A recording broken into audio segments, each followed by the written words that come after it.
Go.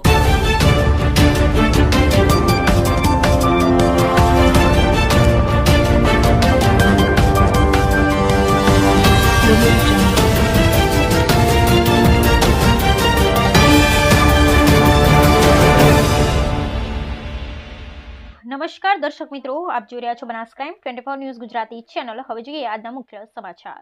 Kankrej તાલુકાના થરા ગામે આખરે નેશનલ હાઈવે ઓથોરિટીના સત્તાધીશો કુંભકર્ણ નિંદ્રામાં જાગ્યા। નેશનલ હાઈવેના સર્વિસ રોડ પર ગેરકાયદેસરના દબાણો દૂર કરાયા।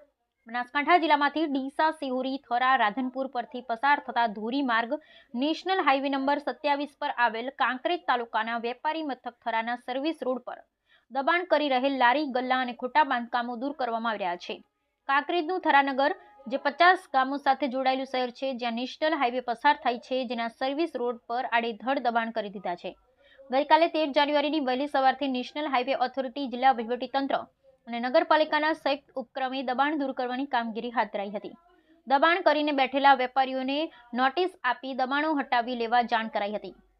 નોટિસ બાદ પણ દબાણ ન હટાવાતા દબાણ દૂર કરવા માટે વહીવટીતંત્રની ટીમ અને થરા, દિયોદર અને ભીલડી પોલીસનો કાફલો સાથે રાખી જેસીબી મશીન અને ક્રેન લઈ દબાણ દૂર કરવા પહોંચ્યા હતા। ઉત્તરાયણ પર્વના એક દિવસ અગાઉ દબાણ દૂર કરી લેવાતા થરા જાણે ખેદાન મેદાન થઈ ગયું હોય એવી સ્થિતિ સર્જાઈ હતી, કારણ કે ઉત્તરાયણ પર્વને લઈ પતંગ રશિયાઓ પતંગ દોરાઓની ખરીદી કરવા માટે ઉમટી પડ્યા હતા। આજના તહેવારના દિવસે દબાણ હટાવાતા બજારમાં ટ્રાફિક જામની સ્થિતિ સર્જાઈ હતી। આજના દિવસની મોડી સાંજ સુધી દબાણ દૂર કરવાની કામગીરી ચાલી રહી છે। Bureau report, Haresh Thakkar, Deesa, Banaskantha.